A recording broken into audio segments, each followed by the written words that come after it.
attack.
What's happening, my people? It's Cass Sports again, back for another afternoon with the family. Now, as usual, before I get started, let me give a shout out to the JBT community. It's just boxing talk. We're a group of people who just love to talk boxing. And we're always looking for others to join us. And you don't have to have a podcast. The only requirement is you just have to love to talk boxing. That's all. Miss Cass, hashtag JBT. Mike Mazik. Salute to everyone and welcome to another episode of Cass Sports, The Box Storian. Today, the life and career of the Brown Bomber, Joe Louis. The Brown Bomber, Joe Louis. And you know what time it is. If it's Monday through Friday, 2 p.m., it's The Box Storian bringing you all that boxing history. Boxing is the greatest sport of them all. That's why we love it. Can't get enough of it. How's everyone today? This is the Friday afternoon edition of Cass Sports, The Box Storian. Right at the end of another big week of boxing history. Pulled up on another weekend. The weekend of fights has already begun. Started this morning, 6:30, 7 o'clock, something like that with the Monster. D.A. Monster, the Monster, gave us another knockout. We got a nice good, I like this fight tomorrow. Diego Pacheco and Steven Nelson. Eddie Cruz on the card. But, you know, we're going to end this big week of boxing history up with the profile. As usual, the Brown Bomber today, Joe Louis. We're going to talk about that incredible career, 25 straight title defenses over a 12-year period. Both records to this day, set way back in the 40s and still stands to this day. The only man that was champion for an entire decade. The only man, okay? We're going to talk about that Bomb of the Month club he had for like that 2-year period. Talk about his time in the military, where he became a national hero, Joe Louis. Let me stop before I tell the entire profile before 2:30 gets here. But before we get to 2:30, 2 to 2:30, we're going to talk about some highlights of boxing history. This week we began, Ring Magazine started naming a fight and fighter of the year in 1922. And we're going over all of them, a decade per day. We've done the 20s, 30s, 40s. Today will be the every fight and fighter of the year in the 1950s. We're going to look at them. See why the fight was fight of the year and why the fighter was fighter of the year. Okay. But how's everybody today? It's the weekend. Hope everybody's ready for a big one. We got the meet and greet coming up next month, February 28th, the day before the Gervonta Tank Davis Lamont Roach fight. $30 ticket will get you in. With the $30, earn a chance to win a ticket. Stop by, meet the content creators and other members of the JBT community. It's going to be a lot of fun. Good food, good people. I'm looking forward to it. Okay. Meet Miss Cass, you know. So, yeah, the power behind Cass Sports. Okay. J Hardcore, Remo, Senior and Squeeze from the Rides podcast, D1, Just Do Boxing, meet all the content creators. I don't think William Old School or Red, the other half of the Angry White Man, is coming all the way from Louisiana, but yeah. D1 will be there. D1 lives up there in New York, so he would definitely be there. I'm looking forward to meeting D1 myself. One half of the Angry White Men podcast. And it's Friday. That's tonight at 10 p.m. Closing down the JBT week tonight, the Angry White Men. D1 William Old School of Rand. Mike Rim in the building. What's up, Mike? How are you today? The Brown Bomber, Joe Louis. But first, we're going to talk about some highlights of boxing history for the 50s. Now, let's see what I got here. We got Floyd Patterson and Ingemar Johansson.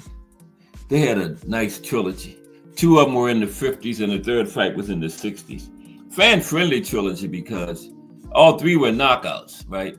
Patterson won 2 of the 3. He lost his title to Johansson in the first one, then he retained it twice in the second 2. But a great series of fights in the 1950s. Floyd Patterson, Ingemar Johansson. So let's get to it. Today's segment of highlights of boxing history.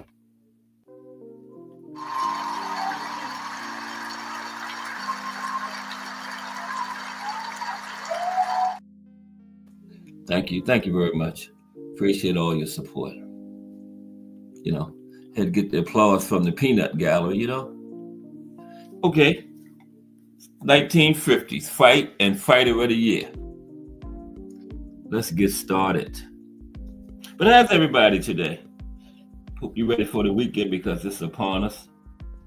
We've had another good week of boxing history. We done started the on Wednesday, brought to you by Thomas Hill, talking about the different types of boxing styles. We did the Cuban boxing style this Wednesday. Next Wednesday, it will be the Mexican boxing style.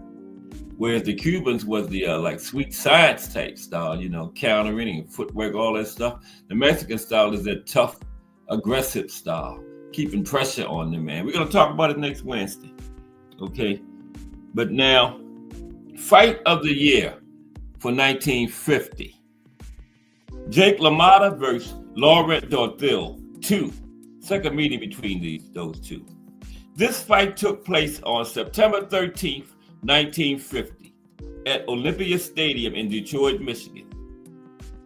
Dorthil was ahead on all cards going into the 15th and final round when he was dropped by a late flurry of punches from LaMotta. Dorthil did not recover, and LaMotta went on for that flurry to win the fight by a 15th round knockout. And the fighter of the year for 1950 was Ezzard Charles. That was the second time he won the award. Ezzard Charles went 3-0 in 1950, including retaining the World Heavyweight Championship in one of his fights that year, with a 15-round unanimous decision over the Brown Bomber himself, Joe Louis. But that was old, past his prime Joe Louis, okay? But it was still Joe Louis. Okay, let's go to 1951. Fight of the year. Jersey Joe Walcott versus Ezzard Charles, 3, their third encounter. On July 18th, 1951, Walcott knocked Charles out in the 7th round to win the National Boxing Association World Heavyweight Championship in Pittsburgh, Pennsylvania. And the fighter of the year for 51 was Mr. Pound for Pound himself, Sugar Ray Robinson. Sugar Ray won 10 of 11 fights in 1951 to win his second Fighter of the Year award. Fought 11 times, won 10 of them. Great year for Sugar Ray Robinson, 51. Al Booger in the building. What's up, Al Booger? We're doing the highlights of boxing history right now. Take us to 2:30. We're talking about the Fights of the Year by Ring Magazine. Now, we have several different organizations that name a fight and Fighter of the Year, but Ring Magazine is the gold standard. They started it, and they're the one most experts, and the hardcore fans go by the Ring Magazine Fight and Fighter of the Year. Okay? Now, 1952, but salute Al Booger. 1952 Fight of the Year was Rocky Marciano versus Jersey Joe Walcott. Won the first fight between those two. They had two of them. Undefeated challenger Rocky Marciano trailed the champion Jersey Joe Walcott on all three scorecards heading into the 13th round when Marciano landed a big right hand that had Walcott out cold for more than 5 minutes. Okay? The fight took place on September 23rd, 1952 in Philadelphia, Pennsylvania. So Rocky won the title that he never relinquished. Retired undefeated. And the Fighter of the Year for 52 was Rocky Marciano.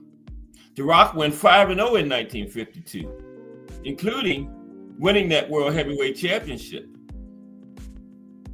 by a 13th round knockout in a stunning come-from-behind victory, and the Fighter of the Year for that year. Yeah, The Rock had a great 1952 in the Fighter of the Year and won Fighter of the Year. 1953 Fight of the Year, The Rock again. Rocky Marciano versus Roland Estarza 2. That's the first fight in the opening. That's The Rock and Roland Estarza, which won Fight of the Year for 1953. On September 24th, 1953, Marciano won an 11th round TKO over Estarza in their second meeting for the heavyweight crown. This fight took place at the Polo Grounds. And the Fighter of the Year for 53 was Bobo Olson.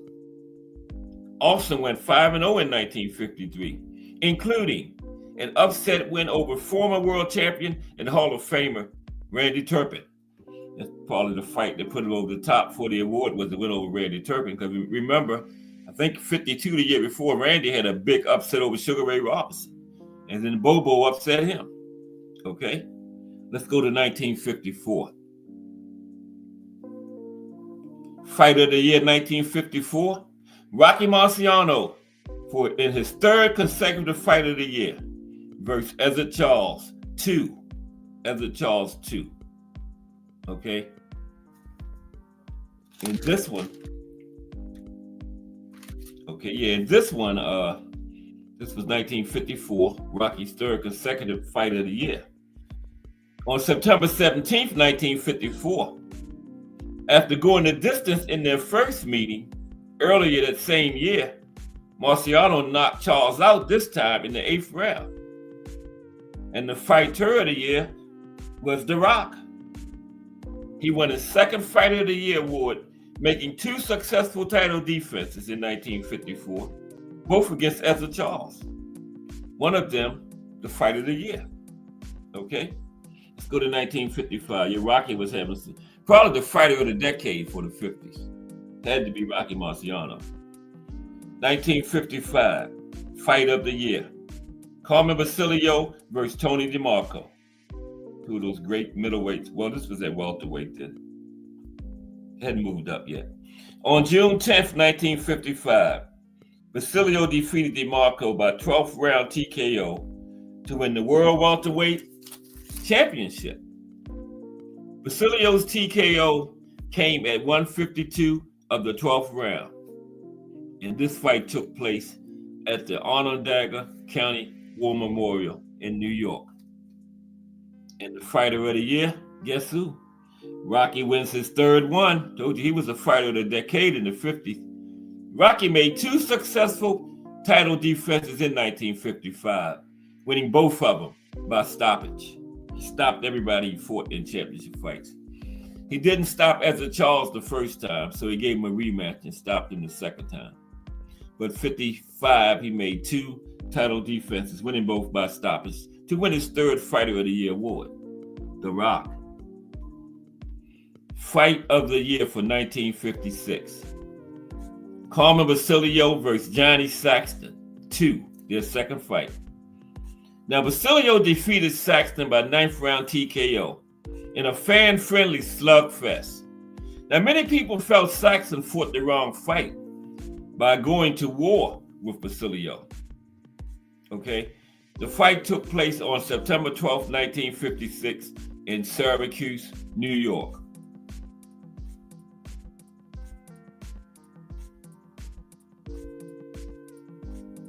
And fighter of the year for 1956 was Floyd Patterson. And Floyd went 4-0 in his 1956 fights, including a knockout win over legendary light heavyweight champion and Hall of Famer, the Mongoose, Archie Moore. Yeah, Floyd had a big win over Archie Moore that year. Archie had moved up to try to win the heavyweight crown. Yeah, that was part of Floyd's year in 56. He went 4-0 to win Fighter of the Year. Technique in the building. What's up, Technique? Highlights of boxing history. We just covering the fight and fighters of the year. We're up to the 50s. And in fact, 1957. Salute, Technique. Yeah, the Brown Bomber was just right. He was the man of his era, Technique. He dominated the 30s and 40s. We're going to talk about him today. Okay, 1957. The fight of the year was Carmen Basilio again. I think this is his third one for the 50s. This one, Carmen Basilio versus Sugar Ray Robinson, their first fight. Okay. Now, on September 23rd, 1957, at Yankee Stadium, Basilio outpointed Sugar Ray Robinson by split decision. It was Basilio's first fight in the middleweight division, having just moved up from welterweight to challenge Robinson for the 160-pound world title, and he won it. First fight in the division. So the fighter of the year for 57 was Carmen Basilio. Okay?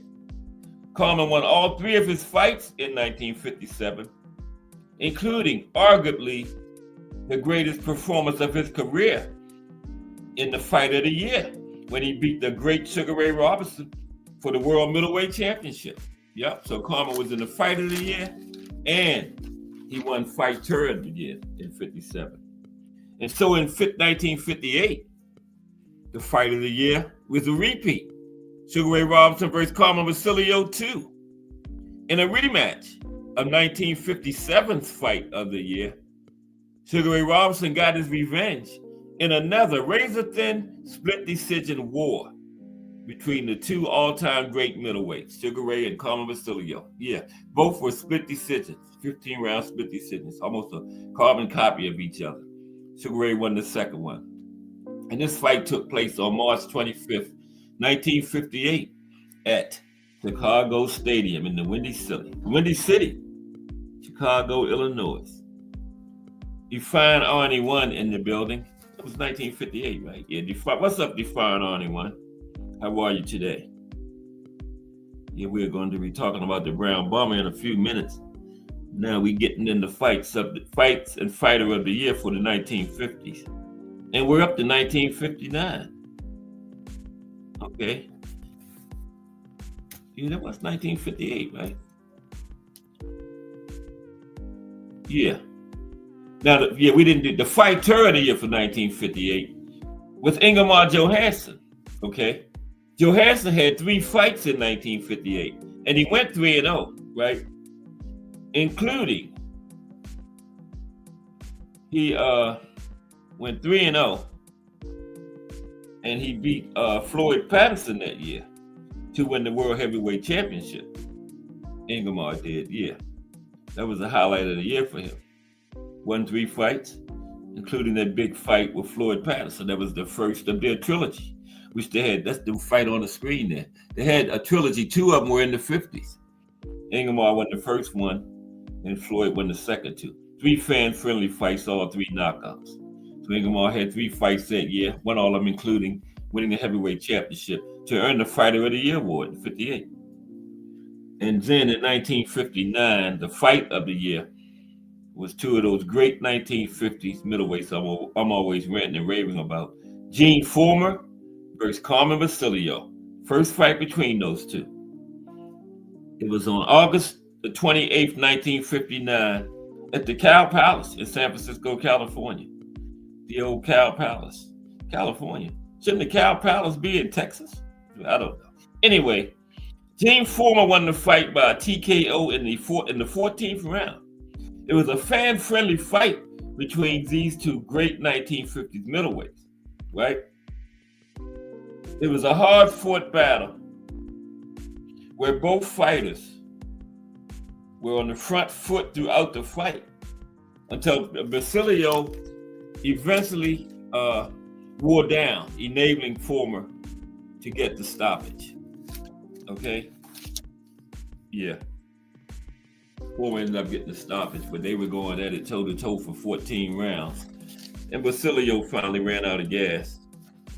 If it had been 12, Carmen might have got the win. But Fullmer stopped him in the 14th round. And then the fight already, Ingemar Johansson won back-to-back, won his second consecutive one.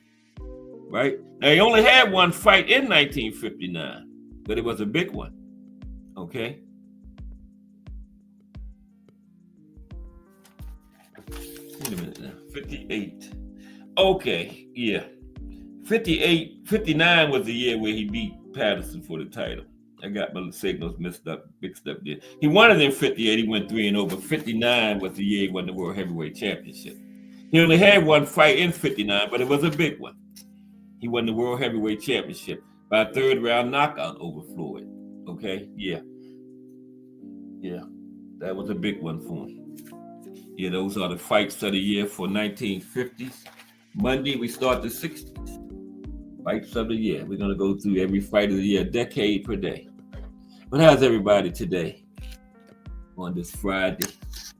You know, I thought we did Joe Louis a long time ago, but we never did. So, yeah, we're going to take care of that today. The Brown Bomber, he has had an incredible career, man. Went in the military and became a national hero. You know, Hitler was talking that nonsense about Aryan superiority, and Joe got Hitler's man out of there in the first round. And Joe had immense pressure on him because he had lost to Smelling in 36. And after he lost to Smelling, he won the title from James J. Braddock. And Joe said, although I have the world heavyweight belt in my possession, I cannot call myself champion until I get a rematch with Smelling and beat him. So he had all that pressure on himself. And then weeks before the fight, he got called to the White House by the president, Franklin Delano Roosevelt. And Roosevelt was told, like, Joe, I'm not trying to put any pressure on you, but the entire free world is riding on you winning this fight. So Joe was like, wow. So he didn't play with his food. Went in and got Smelling out of there in the first round. Okay. Yeah, and then they became real close friends later in life. Because, you know, Joe had all those difficulties with the IRS. And we're going to explain that during the show. And Smelling actually loaned him money and helped him out financially, you know, later in life after both of their careers. And Smelling was a pallbearer at Joe Louis's funeral. So, yeah, they became real close friends. Now, let me stop because I told the whole profile before 2:30 get here. Yeah, you know, Joe had the Bum of the Month Club. We're going to explain that. Yeah, we're going to get into it. The Brown Bomber today. Joe Louis. And I had this phone on never go off, so why is it off? That's crazy. Yep, Joe Louis Barrow. We're going to explain how he went from Joe Louis Barrow to Joe Louis. You know, because, you know, his middle name was Louis, but that ended up being his boxing name, Joe Louis. He dropped the barrel off of it. Yeah. And just had that incredible run, 25.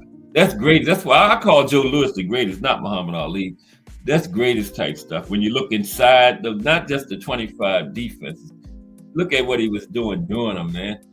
Out of those 25, only 23 people, only 2 people went the distance with him in those 25 straight defenses. Only 2 people. And it stretched over 12 years. So he went through the 40s, entire decade as champion. Only man to do it. Now, like I told y'all, Ricardo Lopez came within a couple months of doing it because he vacated his title at the end of the 90s to move up to junior flyweight in pursuit of a title at a higher division, or he definitely would have had the 90s. But Joe Louis is officially the only man to do it for the entire decade. Yep. And he had all of those 25, 23 stoppages. 15 was in the first 5 rounds. Okay, 6 was in the first round. And he was fighting 5, 6, 7 times a year. So that's crazy. So that's greatest type stuff there. Muhammad Ali was great, but he wasn't doing that type of stuff. But Joe Louis was doing his reign. Now, if they fought head to head, I would pick Ali because Billy Conn gave Joe Louis a boxing lesson before he got stupid in the 13th round and got cocky and decided to go toe to toe, abandoned his boxing and got knocked out right away. He had Joe Louis beat. All he had to do was finish on his feet. Joe Louis needed a knockout, and Billy Conn gave it to him. But see, the Mafia was in control of boxing back then, so you had to question, why did Billy Conn do that? Was it fixed? Because he had to fight one. Joe Louis could not figure him out. Billy was moving, sticking and moving, keeping that jab in Joe's face, and Joe was baffled. But all of a sudden, Billy just stopped moving and stood right there for Joe to knock him out. So the Mafia probably had gotten to Billy. Billy Conn.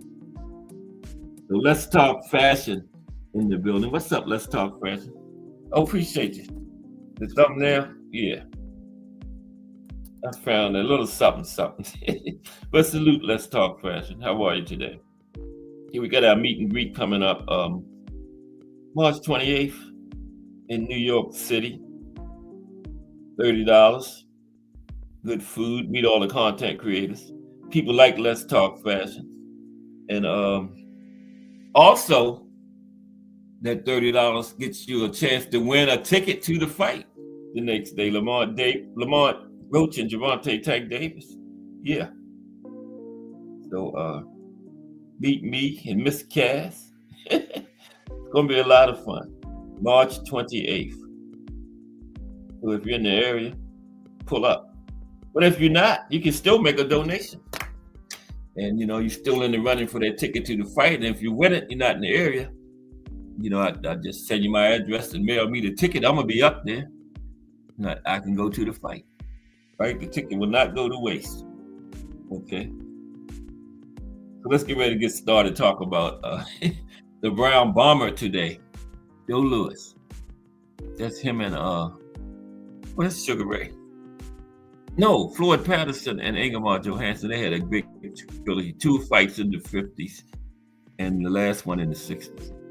I think I got kind of messed up on the last 2 fighters and fights of the year. Because I thought Ingemar won the one in 58 and Floyd won 59 and 60. But Ingemar did win one fight of the year he beat Floyd for the title. And he only had one fight that year, but that was a big one when he won the World Heavyweight Championship. And that earned him Fighter of the Year. But the Brown Bomber, Joe Louis. Okay, here we go.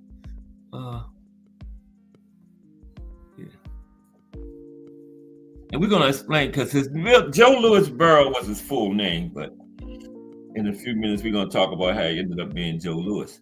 But he was an American professional boxer. He competed from 1934 to 1951. He had a 17-year career.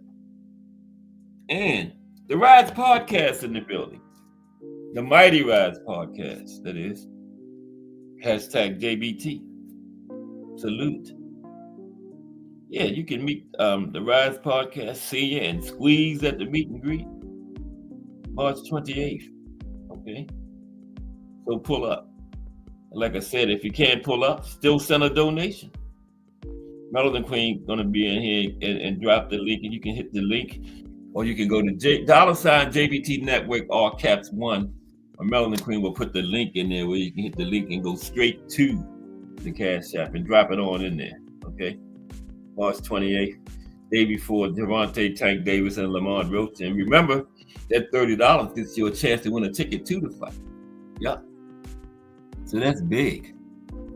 But yeah, Joe Louis, he was nicknamed the Brown Bomber. We're going to talk about how he got that nickname too. Now, he's widely regarded as one of the greatest and most influential boxers of all time. Okay? He reigned as the world heavyweight champion from 1937 until his first retirement in 1949. 12 years, a record that still stands to this day. And he was victorious in 25 consecutive title defenses. Another record for all weight classes that still stands to this day. Okay? Now, like I was saying, he has the longest single reign of any champion of any weight class in history. Okay? Now, he did fight at light heavyweight briefly as a professional. Okay? You know, did his best work at heavyweight, but he did come in as a light heavyweight briefly. Joe Louis was 6'1.5" tall. He had a reach of 76 inches. He fought from the orthodox stance. Had a total of 71 fights in his professional career. He won 68. He lost 3. Had 54 by knockout. Okay. Now, Louis's cultural impact was felt well outside the boxing ring. He is widely regarded as the first African American to achieve the status of a nationwide hero within the United States. And he was also a focal point of anti-Nazi sentiment leading up to and during World War II. And that was because of his historic rematch with German boxer Max Schmeling in 1938. And we're going to talk about that fight. Okay? Ray Patterson, straight out of New Jersey. What's up, RP? How are you today? The Brown Bomber. Joe Louis Burrow. What's up, RP? Good to see you. Okay, let's continue. Now, Joe Louis was instrumental in integrating the game of golf, right? Helping break the sports color barrier in America by appearing under a sponsor's exemption in a PGA event in 1952. Yeah. Let's look at his early life. Let's look at Joe Louis's early life. Okay. He was born on May 13th, 1914 in rural Chambers County, Alabama, in a ramshackle dwelling on Bell Chapel Road, located about 1 mile off State Route 50 and roughly 6 miles from Lafayette. Okay? Louis was the 7th of 8 children of his father, Monroe Burrow, and mother, Lily Reese Burrow. He was a big baby, too. Joe Louis weighed 11 pounds at birth. 11 pounds, okay? Now, both of his parents were children of former slaves, alternating between sharecropping and rental farming. That's about the same thing, ain't it? Sharecropping and rental farming, from what I know of it. But both his parents were children of former slaves, and the occupations that alternated between sharecropping and rural farming. Now, Louis suffered from a speech impediment, right? And he spoke very little when he was young, until about the age of 6. Didn't say too much. Now, his father, Monroe Burrow, was committed to a mental institution in 1916. Joe was about 2 then. And as a result of his father being committed, Joe knew very little of his biological father. Okay? Now, around 1920, his mother married Pat Brooks, a local construction contractor. And they had received word that his father, Monroe Burrow, had died while in the institution. But in reality, Monroe was still alive. He lived until 1938. And the thing about it, Monroe Burrow was never aware of his son's fame. Never knew that his son was a famous world champion boxer. They thought he had died, but he lived all those years, never aware of his son's fame. Because Monroe probably would have tried to cash in if he knew all that. But anyway, in 1926, shaken by a gang of white men in the Ku Klux Klan, Lewis's family moved to Detroit, Michigan, right? They were part of that post-World War I Great Migration. You know, when a lot of black people moved out of the South, his family was a part of that. Now, Joe's brother, when they got to Detroit, his brother worked for Ford Motor Company. And Joe also himself worked there for a time at the River Rouge plant in Detroit, Michigan, for the Ford Motor Company. And the family settled into a home at 2700 Catherine Street, which is now Madison Street, in Detroit's Black Bottom neighborhood.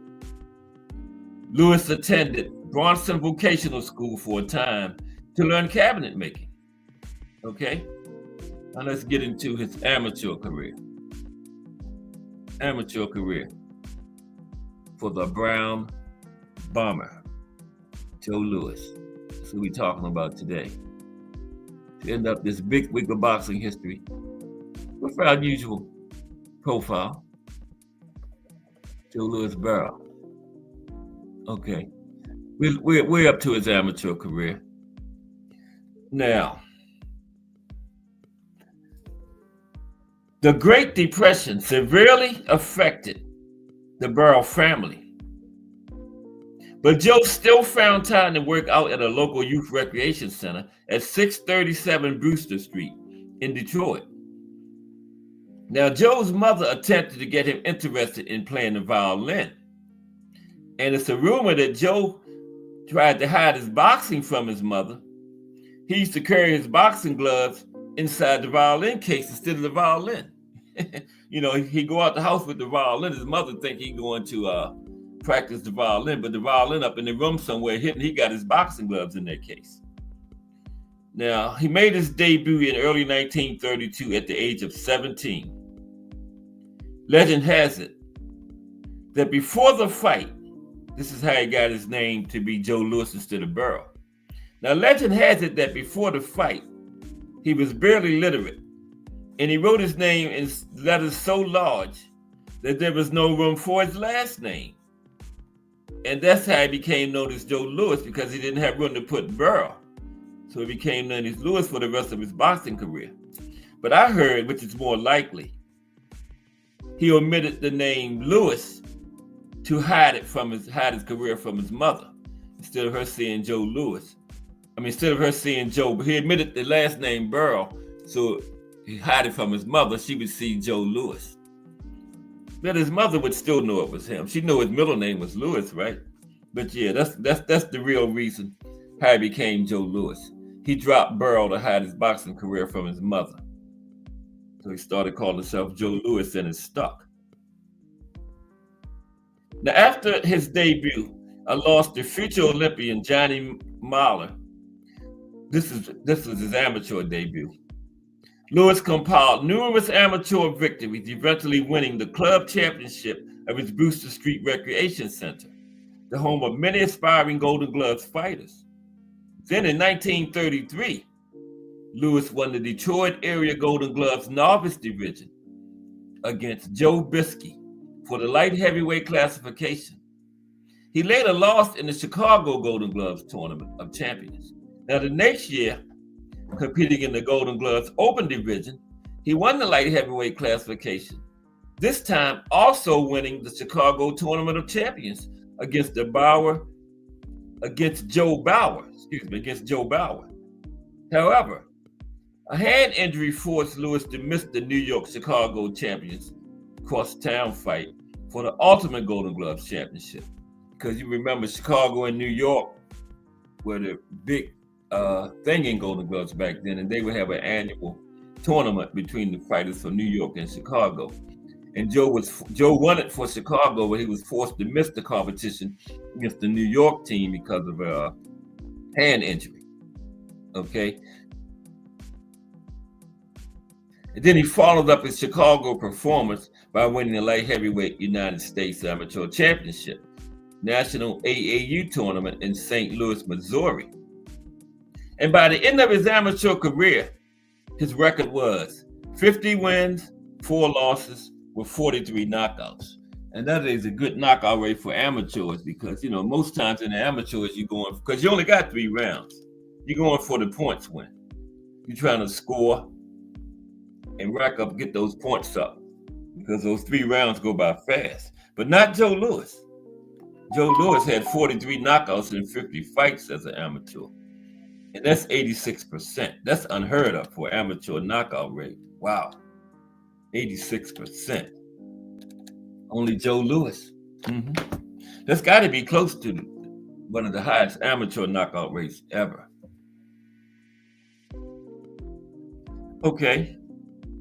So now, let's look at his professional career. Joe Louis Burrell. Professional career.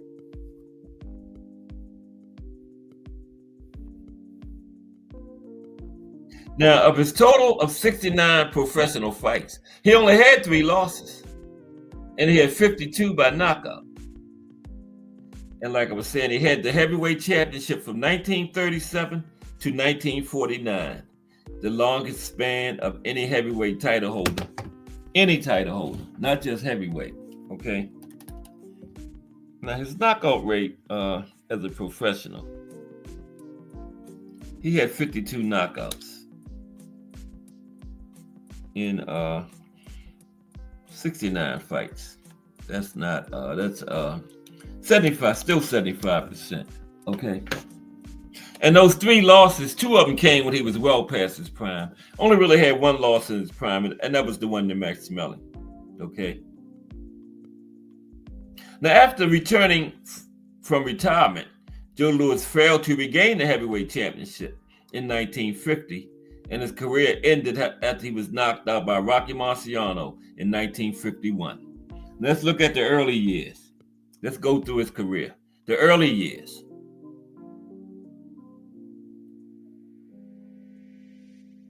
Now, his brilliant amateur career attracted the interest of professional promoters.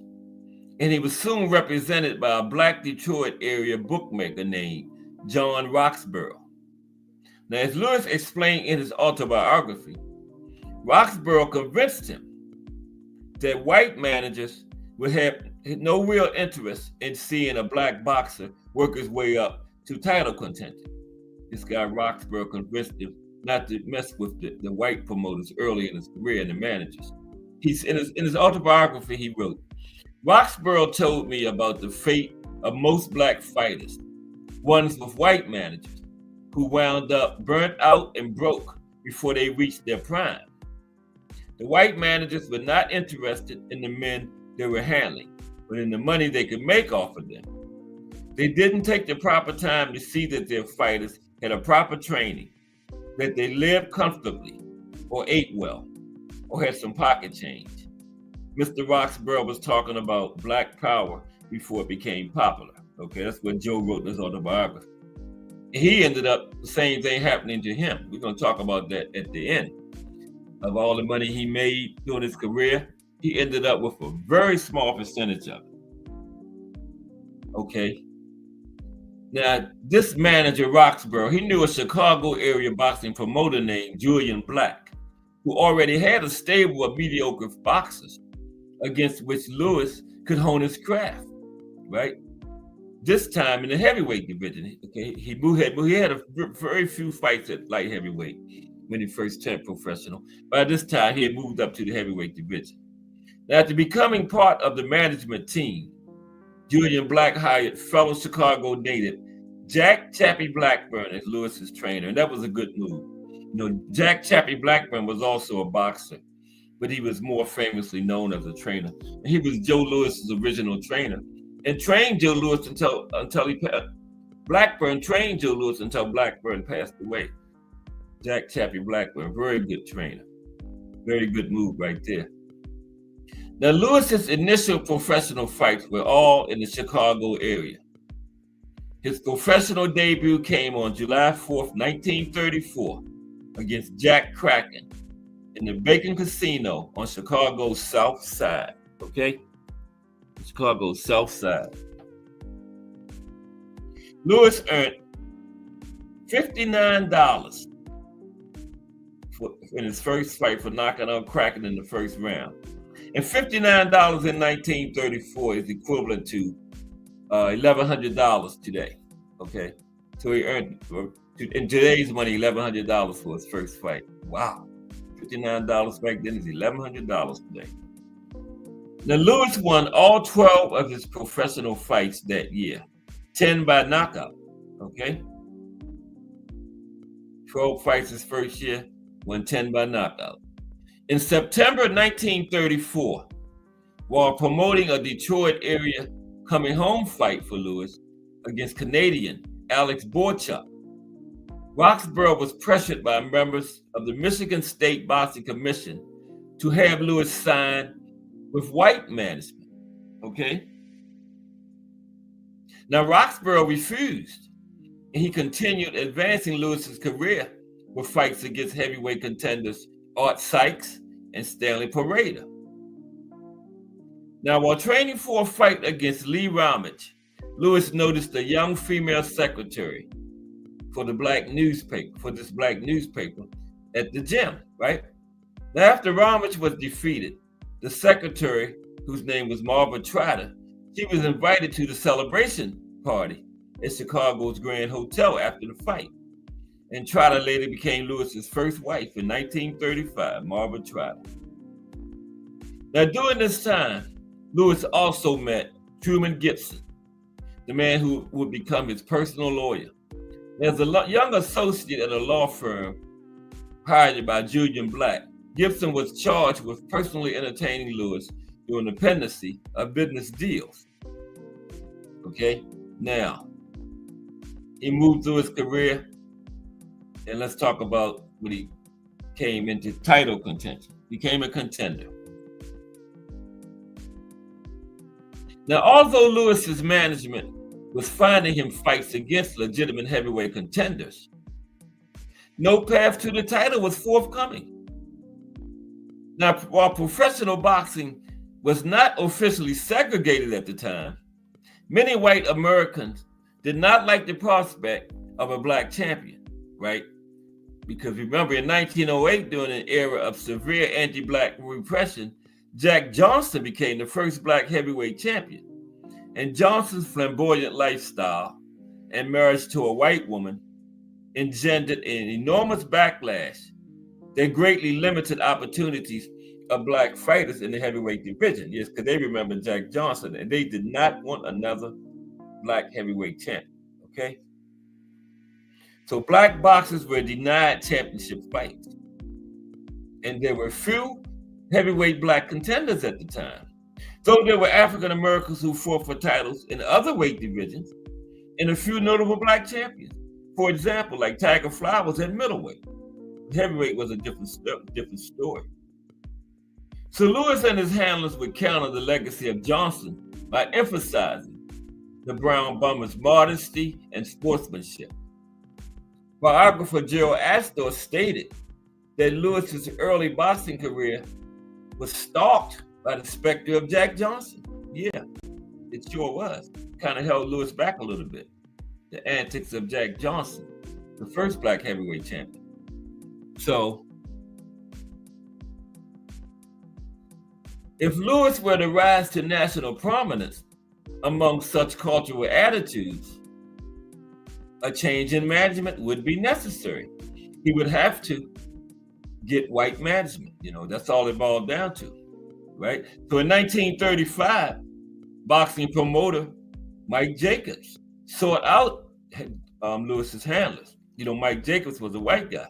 After Lewis's narrow defeat of Natty Brown on March 29, 1935, Jacobs and the Lewis team met at the Frog Club, a black nightclub, and negotiated a 3-year exclusive boxing promotion deal. And the contract, however, did not keep Roxborough and Black from attempting to cash in as Lewis's managers. When Lewis turned 21 on May 13, 1935, Roxborough and Black each signed Lewis to an onerous long-term contract that collectively dedicated half of Lewis's future income to them. Okay. Black and Roxborough continued to carefully and deliberately shape Lewis's media image. Now, mindful of the tremendous public backlash Jack Johnson has suffered for his unapologetic attitude and flamboyant lifestyle and his behavior, Lewis's team drafted the 7 commandments for Lewis's personal conduct. These are a couple of them. Never have your picture taken with a white woman. Never gloat over a fallen opponent. These are all things that Jack Johnson did, right? Never engage in fixed fights. Live and fight clean. They were trying to make sure that, trying to steer Lewis away from becoming the next Jack Johnson, which Joe Louis was totally different anyway. But these were some things that they drafted for him to live by, right? And as a result, Lewis was generally portrayed in the white media as a modest, clean-living person, which facilitated his burgeoning celebrity status. Now, with the backing of a major promotion, he finally got in some white management when they signed that promotional deal with Mike Jacobs. So with the backing of a major promotion, Lewis fought 13 times in 1935. Okay? And this is Primo Carrera and Lewis right here. And the fight that helped put him in the media spotlight occurred on June 25th, when Lewis knocked out 6'6", 265-pound former world heavyweight champion Primo Carrera in 6 rounds. Okay? Foreshadowing the Lewis-Smelling rivalry to come, the Carrera fight featured a political dimension. Lewis's win over Carrera, who symbolized Benito Mussolini's regime in the popular eye, was seen as a victory for the international community, particularly among African Americans, who were sympathetic to Ethiopia, which was attempting to maintain its independence by fending off an invasion by fascist Italy. Now, America's white press began promoting Lewis's image in the context of the era's racism. Okay? Nicknames they created included the Mahogany Mauler, Chocolate Chopper, Coffee-Colored K.O. King, the Furry Sandman, and the one that stuck was the Brown Bomber. I'm glad he didn't pick the Coffee-Colored K.O. King or the Furry Sandman. Damn. Yeah, the Brown Bomber wasn't a bad one, though. Okay? So, now,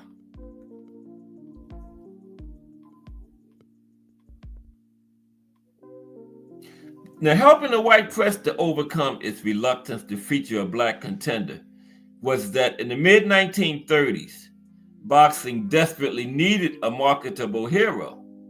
Since the retirement of Jack Dempsey in 1929, the sport had devolved into a sordid mixture of poor athletes, gambling, fixed fights, throne matches, and control of the sport by organized crime. New York Times columnist Edward Van Ness wrote, "Lewis is a boon to boxing.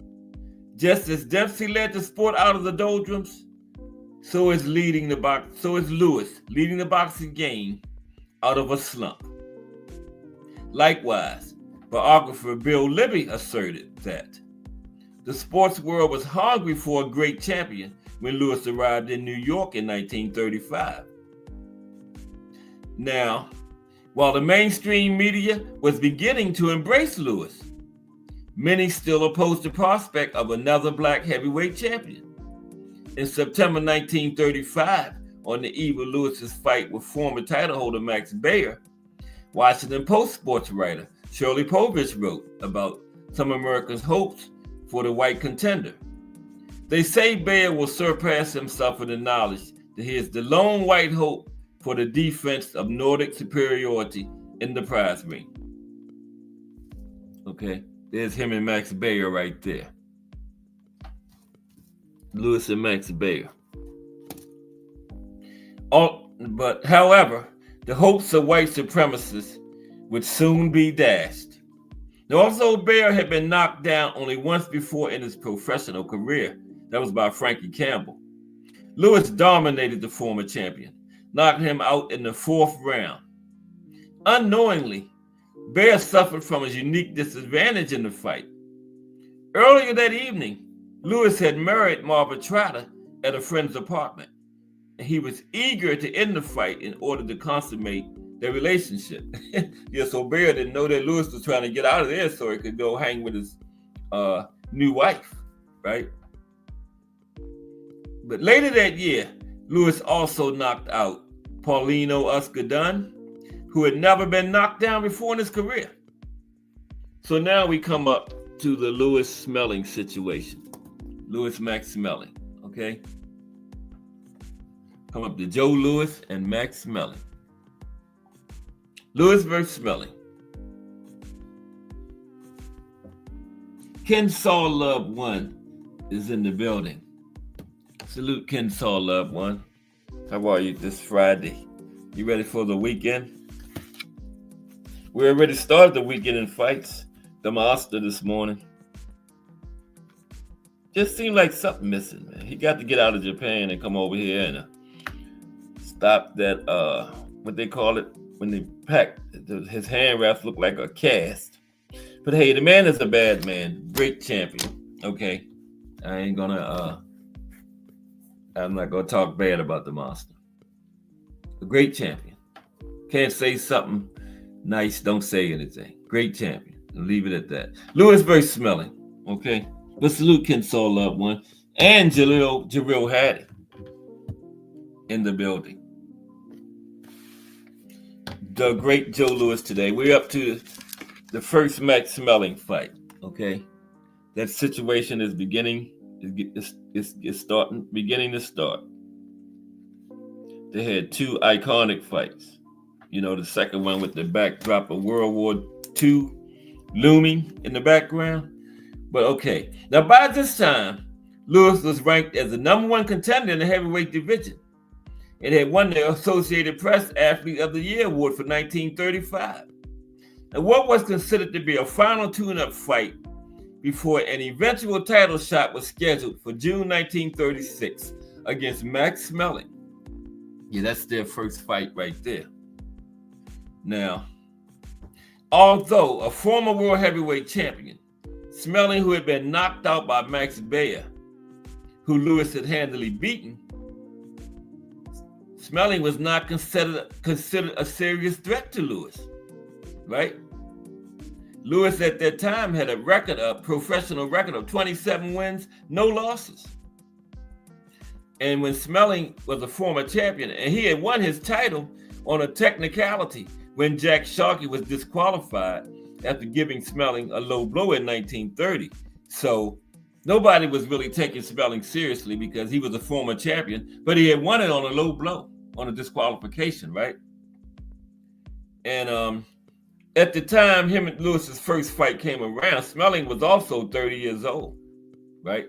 A lot of people felt that he was allegedly past his prime at that point. And this all played into the fight. Now, Lewis's training retreat was located in Lakewood, New Jersey, where he was first able to practice the game of golf. They had a golf course right there at his training facility, right? And golf became a lifelong passion of Lewis. Noted entertainer Ed Sullivan had initially sparked Lewis's interest in golf by giving an instructional book on the sport to his wife, Marva. And by having that golf course there at his training facility for the Smelling fight, Lewis spent significant time on the golf course instead of training for the fight against Smelling. Spent significant time playing golf. Conversely, Smelling prepared intently for the fight, and Smelling had thoroughly studied Joe Louis's style, and Smelling believed he had found something. You know, like Mikey Garcia thought he had found something, but Smelling had really found something, unlike Mikey. Smelling saw that Lewis had a habit of dropping his left hand after throwing a jab. After throwing the left jab, he would drop his hand down, right? So, like I said, Smelling really found something. He wasn't like Mikey and his brother Robert Garcia. They thought they had found something, but really it was nothing. So anyway, your Smelling said every time Joe Louis throw that jab, he drops his left, drops his hand afterwards. And Smelling ended up handing Louis his first professional loss, directly related to that weakness that defect he found in Louis's style, right? Knocked him out in round 12 at Yankee Stadium on June 19th, 1936. Louis threw that jab and dropped that left, and Smelling, after studying it for going through that for 12 rounds, caught Louis, knocked him out. And the event would lead to the historic rematch of the two in one of the world's most famous and iconic sporting events a few years later. Okay? Yeah, Max Smelling stopped him. Stopped the Brown Bomber. Okay, let's continue. D1 from the Angry White Men podcast, coming up at 10 p.m. tonight, close down this entire JBT week. That's another one you can meet at the meet and greet too. D1 from the Angry White Men.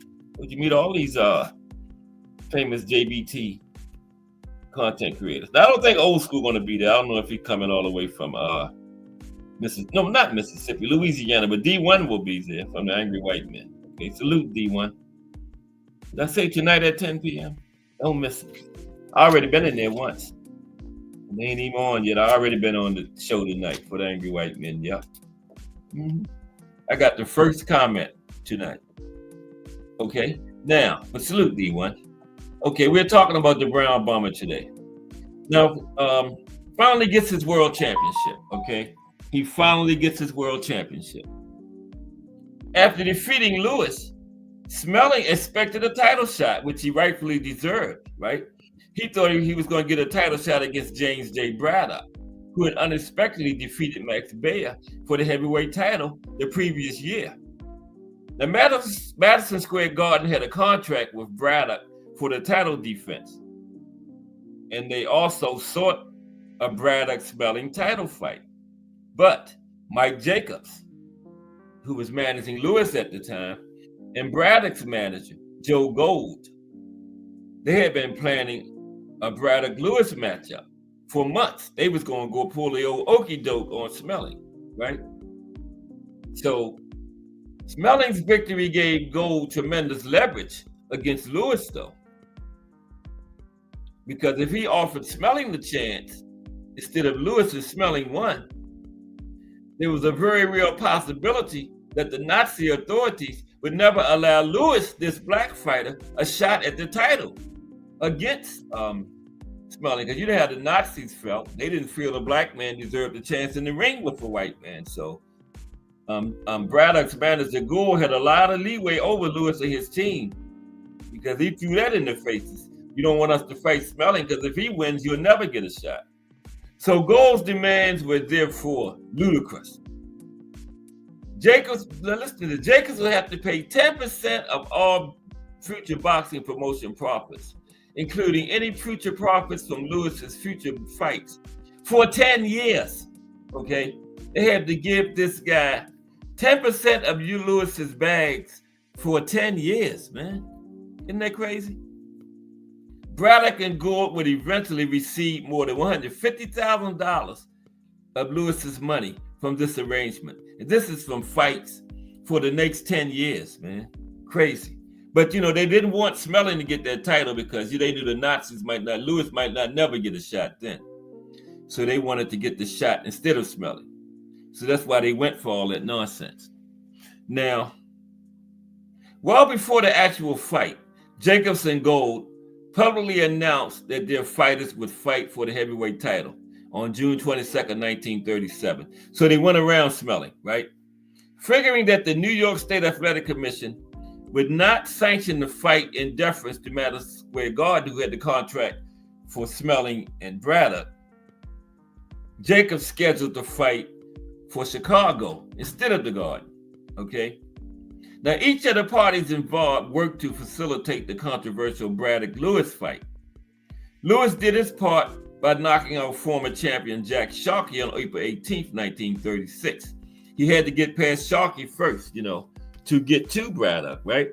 So Louis did his part. Meanwhile, Gold trumped up anti-Nazi sentiment against Smelling, right? And MSG, Madison Square Garden, did sue, and Jacobs defended the lawsuit to halt the Braddock Smelling fight against Madison Square Garden. And a federal court in Newark, New Jersey, eventually ruled against Smelling, right? They said that the judge said it was unenforceable for lack of mutual consideration. Okay, Smelling was the only one saying that he had that. Braddock was saying he wanted to fight Lewis, so the judge ruled against him anyway. So the stage was set for Lewis and Braddock. They really did Smelling wrong because he really deserved to fight because he did beat Joe Louis. No matter what the Nazis would do and not giving Lewis to fight, Smelling really deserved to fight, okay, because he beat Joe Louis, but they went around him. So it was Lewis. The stage was set for Lewis and Braddock. Okay, so there is Lewis and Braddock right there. Okay, that's Lewis and Braddock. The stage was set June 22nd, 1937. Okay, Joe Louis and James J. Braddock. Thomas Hill in the building. What's up, T. Hill? The Brown Bomber today. Yeah, we just digging into his career a little. I really thought they did do Max Smelling the German wrong. And Max Smelling was he didn't even support the Nazis. Everybody thought he did. They did just naturally. That's what you get from assuming stuff. Because he was German, they thought he was a Nazi sympathizer, but he wasn't. He hated the Nazis. Okay? And again, they really did him wrong. He deserved to fight. As great as Joe Louis was, Max Smelling beat him. So he should have been in there against Braddock, but they ran the old okey doke on him. So anyway, it was Louis versus Braddock, right? So June 22nd, 1937. Now Braddock was able to knock Louis down in the first round, but afterwards he could do little. After inflicting constant punishment on Braddock, Louis defeated him in round 8, knocking him out cold with a strong right hand that busted his teeth through his gum. Wow. And lip. You could see his teeth through his lip. And sent him to the ground for a few minutes. And it was the first and only time that Braddock had been knocked out in his career. He had been stopped before, but it was a TKO due to a cut. First time he was put out cold. First and only time. And Louis' ascent to the World Heavyweight Championship was complete. But he really shouldn't have got that shot. Smelling should have got it, okay? But let's continue. It is what it is. It's history now. But boxing has always been boxing. All this nonsense didn't just start in 2024. It's always been like that, Boxing has always been follow the money. Now, Louis's win was a seminal moment in African American history. Thousands of African Americans stayed up all night the night he beat Braddock across the United States in celebration. Noted author and member of the Harlem Renaissance, Langston Hughes, described Louis's effect in these terms. Langston Hughes wrote, "Each time Joe Louis won a fight in those Depression years, even before he became champion, thousands of Black Americans on relief or WPA and poor would throng out into the streets all across the land to march and cheer and yell and cry because of Joe's one-man triumphs. No one else in the United States has ever had such an effect on Negro emotions or on mine." Langston said, "I marched, I cheered, and I yelled, and I cried too." Langston Hughes. Yeah, noted author and activist, all that back from around that time. The great Langston Hughes. Okay, so now let's talk about some of his initial title defense. Initial title defense. Okay. Now, despite the championship, Louis was haunted by his earlier defeat to Max Smelling. And shortly after winning the title, Louis was quoted as saying, I do not want to be called champion until I whip Max Smelling." Okay, that was a famous quote he made. He said he had the belt in his possession, but he does not want anyone to call him champion until he beat Max Schmeling. Now, Lewis's manager, Mike Jacobs, attempted to arrange a rematch with Schmeling in 1937, but negotiations broke down when Schmeling demanded 30% of the gate. So when Schmeling instead attempted to arrange a fight against British Empire champion Tommy Farr, known as the Tony Pandy Terror, ostensibly for a world championship to rival the claims of American boxing authorities, Jacobs outmaneuvered him, offering Farr a guaranteed $60,000 to fight Lewis instead. See, they're messing with Schmeling again. Schmeling was really done wrong, okay? And the offer was too lucrative for Farr to turn down. So after they did him wrong and took the Braddock fight against him, they stepped in and outmaneuvered him against Tommy Farr. Yeah. So Farr fought Lewis instead, He couldn't make that much money against Schmeling. So Farr said, that's a no-brainer. He fought Joe Louis. That's Joe Louis and Tommy Farr. On August 30th, 1937, after a postponement of 4 days due to rain, because the fight was going to be at Yankee Stadium outside, Lewis and Farr finally touched gloves at New York's Yankee Stadium before a crowd of approximately 32,000. Lewis fought one of the hardest battles of his career. The fight was closely contested and went the entire 15 rounds, with Lewis being unable to knock Farr down. Now, this is where some controversy came in. Famous referee back then, Artie Donovan, one of the best referees of that era, Arthur Donovan. Artie Donovan, real name, full name Arthur Donovan. I call him Artie. Referee Artie Donovan was even seen shaking Farr's hand after the fight, in apparent congratulation for Farr winning the fight.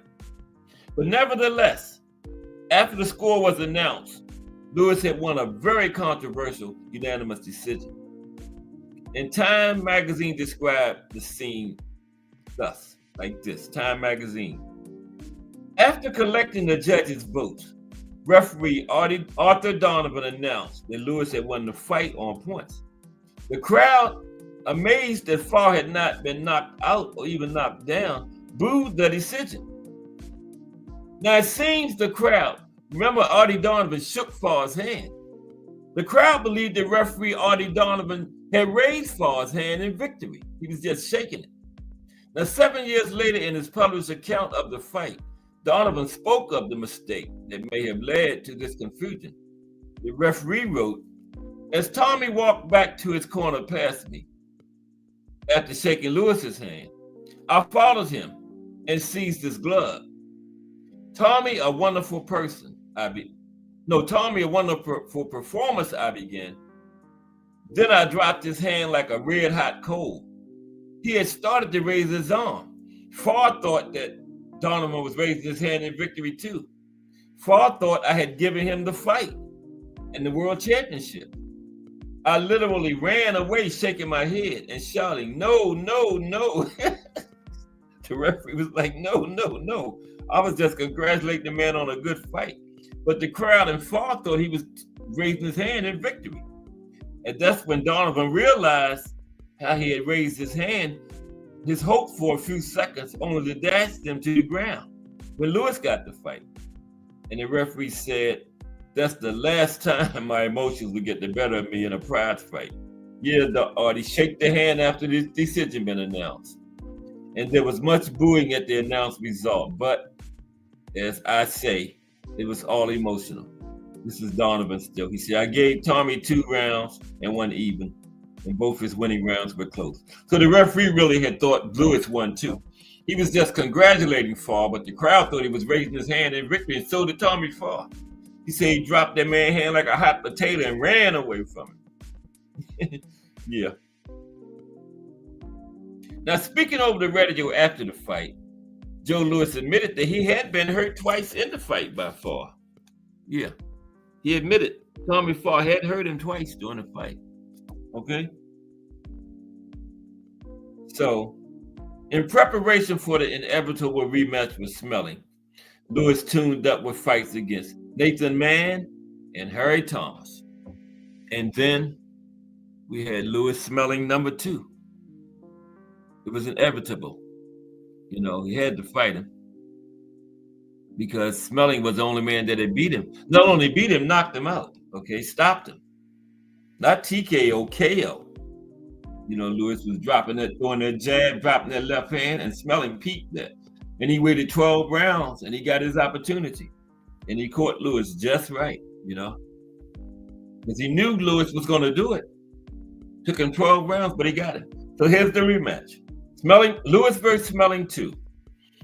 Now, the rematch between Lewis and Smelling would become one of the most famous and iconic boxing matches of all time, and is remembered as one of the major sports events of the 20th century. Now, following his defeat of Lewis in 1936, Smelling had become a national hero in Germany. Smelling's victory over an African American was touted by Nazi officials as proof of their doctrine of Aryan superiority. When the rematch was scheduled, Lewis retreated to his boxing camp in New Jersey, right back up to where the golf course was at. But this time, he stayed off the golf course and trained incessantly for the fight, okay? A few weeks before the fight, Lewis was called to the White House, where President Franklin D. Roosevelt told him, "Joe, we need muscles like yours to beat Germany." That wasn't all he said. He told the entire free world was riding on him to win that fight. Lewis later admitted, "I knew I had to get Smelling good then. I had my own personal reasons, and the whole damn country was depending on me." Now, when Smelling arrived in New York City in June 1938 for the rematch, he was accompanied by a Nazi Party publicist who issued statements that a black man could not defeat Smelling, and that when Smelling won, his prize money would be used to build tanks in Germany. Smelling's hotel was picketed by anti-Nazi protesters in the days before the fight. And Smelling didn't even support the Nazis, but he was German. He had the Nazi publicists with him, so hey, what was people supposed to think, right? Okay. So on the night of June 22nd, 1938, Lewis and Smelling met for the second time in the boxing ring. The fight was held at Yankee Stadium before a crowd of 70,000 people.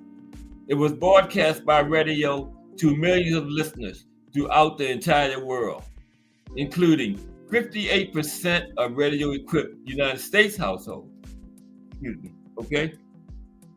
With radio announcers reporting on the fight in English, German, Spanish, and Portuguese. Now, before the fight, Smelling weighed in at 193 pounds. Lewis weighed in at 103 pounds. We didn't have no big 275-pound heavyweights back then, right? Most heavyweights was, I would say, 195 to 210 in that range, Joe Louis never fought over 200 until he came back, when he was way past his prime. And then he only fought, I think, like 213 was his highest weight. But back to the fight. Now, took a drink and it went, I go down the wrong pipe. I was trying to talk and drink at the same time. Oh man, I'm messed up for a minute. Okay, excuse me. Let's go. Okay, you can't talk and drink, yes. Anyway, the fight lasted 2 minutes and 4 seconds. 2 minutes and 4 seconds. Lewis batted Smelling. Excuse me. Damn. Excuse me for a minute, y'all. I'm sorry. I was drinking and talking. Here we go. The fight lasted 2 minutes and 4 seconds. Okay. Lewis batted Smelling with a series of swift attacks, forcing him against the ropes and giving him a paralyzing body blow. Smelling afterward claimed it was an illegal kidney punch. Yeah, because kidney punches was illegal back in them days. Yeah. Nowadays, it's legal. And Smelling claimed Joe Louis caught him with an illegal kidney punch. But Smelling was knocked down 3 times in the first round and he only managed to throw 2 punches for the entire fight. Yeah, Joe Louis was on him, man. On the 3rd knockdown, Smelling's trainer threw in the towel, and referee Arthur Donovan stopped the fight because Smelling was one of those tough guys, and you had to save him from himself. His corner threw the towel in.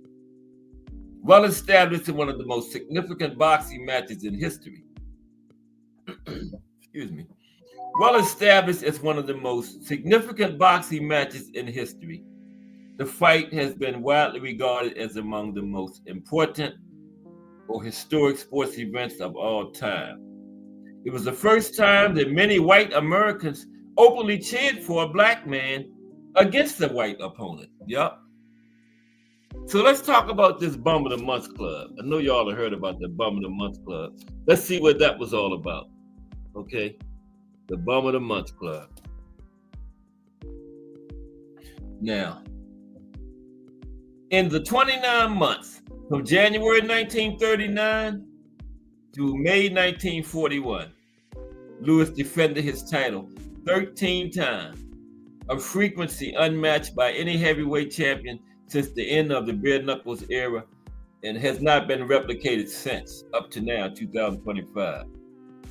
13 times, okay, in 29 months. Now, the pace of his title defenses, combined with his convincing wins, earned Louis's opponents from this era the collective nickname Bum of the Month Club. Now, they weren't bums or lower level fighters. Louis just made them look like that because how fast he was fighting and the way he was dominating. That's why they called him the Bum of the Month, because they weren't bad fighters. A lot of them was top contenders, but Joe Louis was just going through them like crazy. That's where the Bum of the Month came from.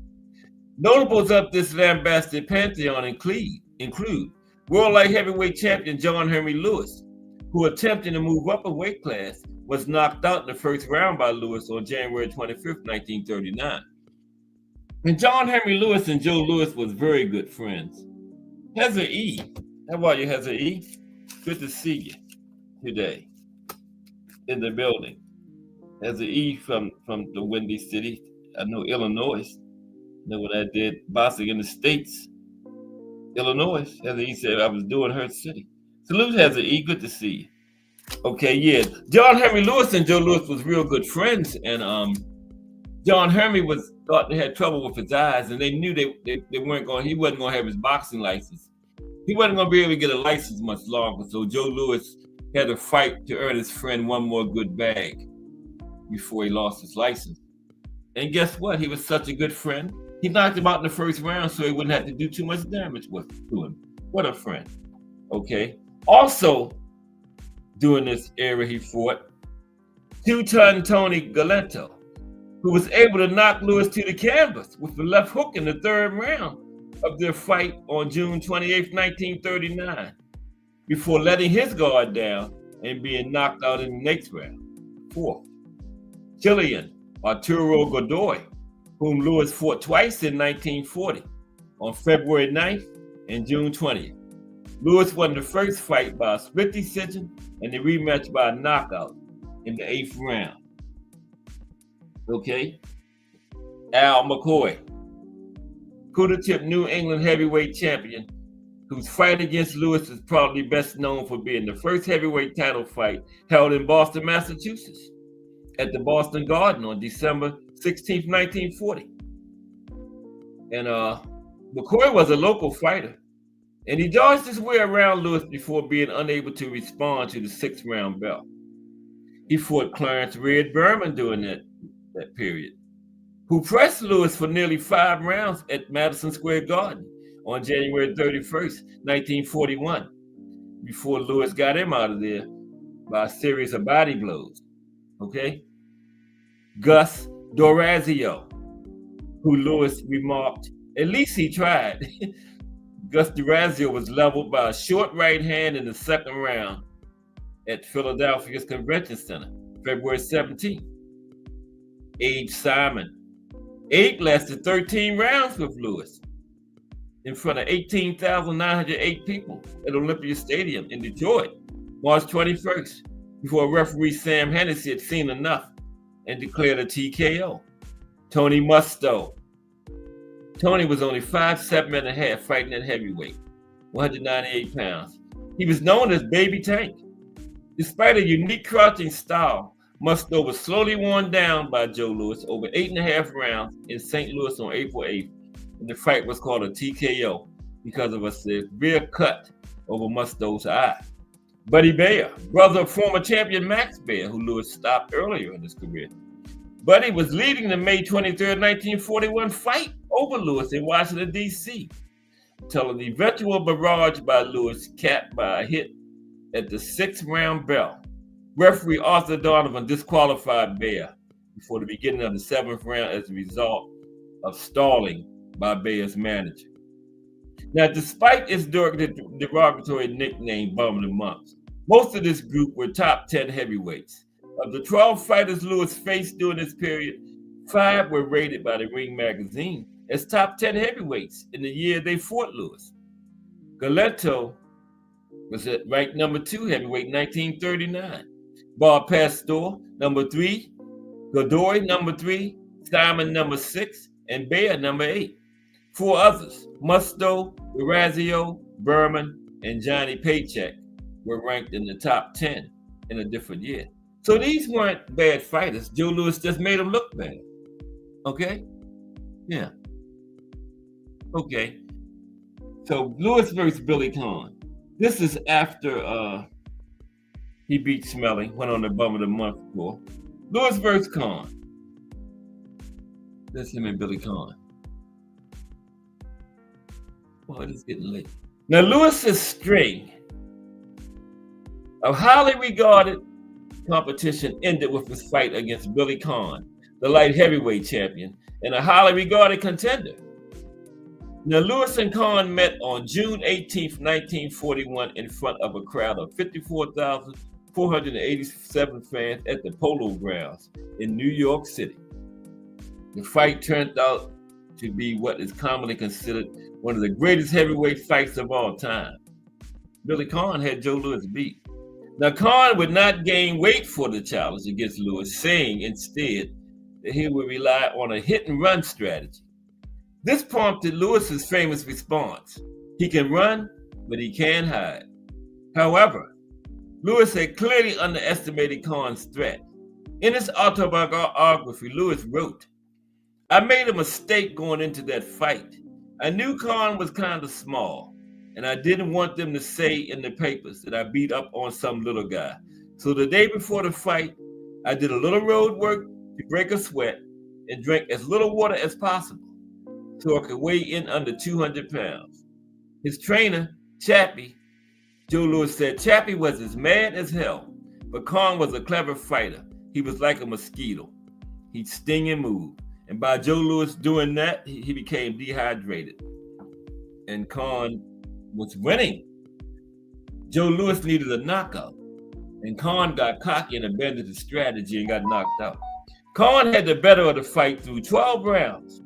Although Louis was able to stun Conn with the left hook in the 5th, cutting his eye and nose. By the 8th round, Louis began suffering from dehydration. By the 12th round, Louis was exhausted, with Conn ahead, right? But against the advice of his corner, Conn continued to closely engage Louis in the later stages of the fight, instead of continuing to box. And Louis made the most of this opportunity, knocking Conn out with 2 seconds left in the 13th round. The fight created an instant rivalry that Louis's career had lacked since the Smelling era, and a rematch with Conn was planned for late 1942. Okay, yeah, they had the rematch. Well, they didn't have it yet. But this created a rivalry because Conn did so well against him, right?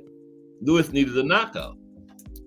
And Conn made the mistake of standing there going toe-to-toe with him. But you know, the Mafia was running boxing then, so who knows? It might have been a fixed fight, right? So the rematch had to be abruptly canceled, however, after Conn broke his hand in a much publicized fight with his father-in-law, Major League ball player Jimmy Greenfield Smith. So Conn got into a fight outside the ring with his father-in-law and broke his hand. Damn. By the time Conn was ready for the rematch, the Japanese attack on Pearl Harbor had taken place. So they did have it, but they had to go through the whole World War II situation. Let's look at that because Joe Louis was a significant part of his career during World War II. The things that happened there. Let's look at that. Well, there's Joe. World War II. Okay. Now, Louis fought a charity fight for the Navy Relief Society against his former opponent, Buddy Baer, on January 9th, 1942, which raised $47,000 for the fund. The next day, he volunteered to enlist as a private in the United States Army at Camp Upton in Long Island, New York. Now, newsreel cameras recorded his induction, including a staged scene in which a soldier clerk asked, "What's your occupation?" In which Louis replied, "Fighting, and let us at them jabs." Another military charity fight on March 27, 1942, against former opponent Abe Simon, netted $36,000.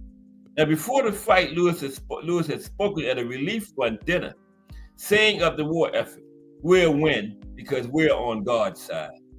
And the media widely reported the comment, instigating a surge of popularity for Louis. Slowly, the press began to eliminate its stereotypical racial references when covering Louis, and instead treated him as a sports hero. Despite the public relations boom, Louis's charitable fights proved financially costly. Yeah, this is where the IRS thing came in. Now, listen. Although Louis saw none of the roughly $90,000 raised by these and other charitable fights, so he felt he didn't have to pay taxes on them. The IRS later credited these amounts as taxable income paid to Louis. That's where that real big tax bill he ended up with after his career came from. Louis didn't think he had to pay taxes because he received none of the money. It went to the war effort. But the IRS was like, no, you got to pay taxes on that. And there was a whole bunch of interest. Years went by before they finally finished the audit. And wow, it's a whole lot of money. It had added up to I think we're going to get to it later, almost like $1 million or something he owed them. But after the war, see, the IRS didn't pursue the issue until after the war, okay? So for basic training, Louis was assigned to a segregated cavalry unit based in Fort Riley, Kansas. The big red one here. Fort Riley, Kansas. Now, the assignment was at the suggestion of his friend, but Big Red one was an infantry unit. Anybody been in the military know what I'm talking about, but yeah. At that time, it was a cavalry unit.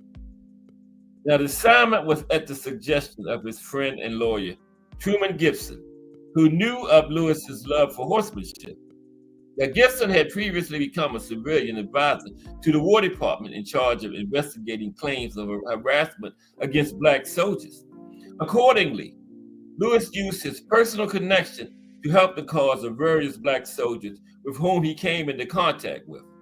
In one noted episode, Louis contacted Gibson in order to facilitate the officer candidate school applications of a group of Black recruits at Fort Riley, which had been inexplicably delayed for several months. Among the OCS applicants Louis facilitated was that of young UCLA athletic legend Jackie Robinson, later to break the baseball color barrier. Now, the episode spawned a personal friendship between the two men. Now, realizing Louis's potential for raising the spirit among the troops, the Army placed him in a special services division rather than sending him into combat. Louis went on a celebrity tour with other notables, including fellow boxer Sugar Ray Robinson.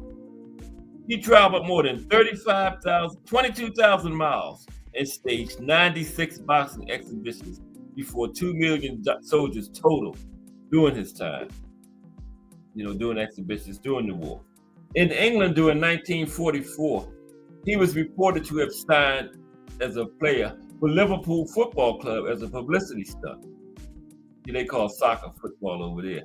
In addition to his travels, Louis was the focus of a media recruitment campaign encouraging African-American men to enlist in the armed services. Okay? Despite the military's racial segregation. And when he was asked about his decision to enter the racially segregated U.S. Army, Louis said, There's lots of things wrong with America, but Hitler ain't going to be the one to fix them. Okay, good point. In 1943, Lewis made an appearance in the wartime Hollywood musical, This Is the Army, directed by Michael Cunius. We're going to go on past that because time getting short. Time for me to get ready to head this plane toward the airport. Okay. And Lewis was eventually promoted to the rank of technical sergeant on April 9th, 1945. On September 23rd of the same year, he was awarded the Legion of Merit, a military decoration rarely awarded to enlisted soldiers, for incalculable contributions to the general morale. In receipt of this honor, immediately qualified Lewis for release from the military, October 1st, 1945. Now let's look at his later career in retirement, because he emerged from his wartime service significantly in debt. In addition to his looming tax bill, which had not been finally determined at the time, was estimated at greater than $100,000, and it ballooned up some more. His manager, Mike Jacobs, claimed that Lewis owed him $250,000. Okay? This was something that me and Thomas Hill and Ant was talking about yesterday. How they do these fighters, man. Now, despite the financial, even the great Joe Louis, so you can imagine how lesser known fighters was getting done back then, right? Despite the financial pressure on Lewis to resume boxing, his long-awaited rematch against Billy Conn had to be postponed to the summer of 1946, when weather conditions could accommodate a large outdoor audience. But they did have it. They did have the rematch. And he fought Conn, knocked him out in the 8th round, okay? Then after trouble finding another suitable opponent after Conn, he fought, him and Conn's second fight. That's him and Conn. Fought again. That's him and Conn. Then he fought Jersey Joe Walcott. Okay? Now, Walcott knocked Lewis down twice in the first 4 rounds. And most observers at Madison Square Garden that night thought Walcott dominated the 15-round fight. And when Lewis was declared the winner by split decision, the crowd booed. And Walcott swore up and down that as they were going to their corners at the end of the fight, Lewis whispered to him that you beat me. I don't know if Joe Louis said that, but Walcott said he did. Then Lewis was under no illusions about the state of his boxing skills at that time. Yet he was too embarrassed to quit after the Walcott fight. He was determined to win and retire with his title intact. I don't think that was going to happen. Okay. So after that, he ended up fighting. Who did he fight next? I believe it was Rocky. No, Ezzard Charles. Fought Ezzard Charles. And he lost that one. Okay? Went there against Ezzard Charles and lost that one. He retired after Walcott, but he came back. His first fight back was against Ezzard Charles. And the IRS was still completing its audit of him, and it was already well over $100,000, right? And then, when it was all said and done, he owed the IRS more than $500,000 for 2 fights that weren't, both of them weren't even worth $100,000 together. But they had been years ago, and all the interest had accrued. They were before the war. So, and for 2 fights, not even adding up to $100,000 that he didn't get 1 penny from, he ended up owing the IRS over $500,000 for, right? That was crazy. That's crazy. Plus, his manager, Mike Jacobs, said he owed him about $250,000. So that he had to come back and fight. And then he came back after that and fought, guess who? He knew he wasn't getting no title back then. Came back against The Rock. And The Rock didn't want to fight him. Rocky said, that's the last one I want to get in the ring with. Because Joe Louis was Rocky's childhood idol when he was an amateur boxer coming up through the ropes, like everybody else in that period. You know, Rocky did not want to fight Joe Louis. But hey, he also saw the situation and saw that it would help make Joe Louis make some money. So Rocky kind of like in a catch-22. I don't want to fight my childhood idol, but if I do fight him, I can help him make some money and knock down some of these big financial problems he got. So he agreed to fight him, right? And knocked him out during the fight. And Sugar Ray Robinson back there crying. Rocky ready, like he tears ready to come out, and Joe Louis was like, "What y'all crying about? Things happen. I'm the one got my ass beat." you know. So the Sugar Ray and Rocky, man, why y'all looking so sad? But anyway, Rocky knocked him out. A vicious, savage beating, man. Purdy for Chico, the announcer cried. A whole lot, bunch of people was crying. Except Joe Louis. In the dressing room after the fight, Lewis's Army touring companion, Sugar Ray Robinson, wept. Marciano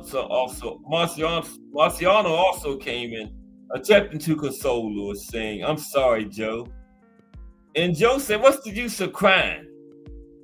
The better man won. Everything happens for a reason." But he did make some money to help knock that debt down. Not enough, but let's talk about those financial problems anyway, okay?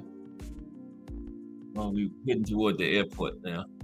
Let's talk about some of these financial problems he had, man. Now, despite his lucrative purses over the years, most of his proceeds went to his handlers. Now, get this. Of the over $4.6 million Joe Louis earned during his boxing career, which is about over like $300 million in today's money, right? $4.6 million Joe Louis received about $800,000. Okay, out of $4.6 million, he didn't even receive $1 million of it, man. This is Joe Louis, so you can imagine how they was doing the lesser known boxing. Wow, you hear that? He earned $4.6 million during his career. He didn't even receive $1 million of it, man. His handlers. Louis, nevertheless, was extremely generous to his family, paying for homes, cars, and education for his parents and siblings, often with money fronted by Jacobs. Jacobs set him up, When Joe Louis coming up, Jacobs readily here, what you need here, what you need.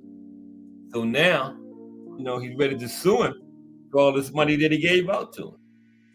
Whereas Joe Louis could have been just making his own money from them purses and, not taking all that money from Jacobs.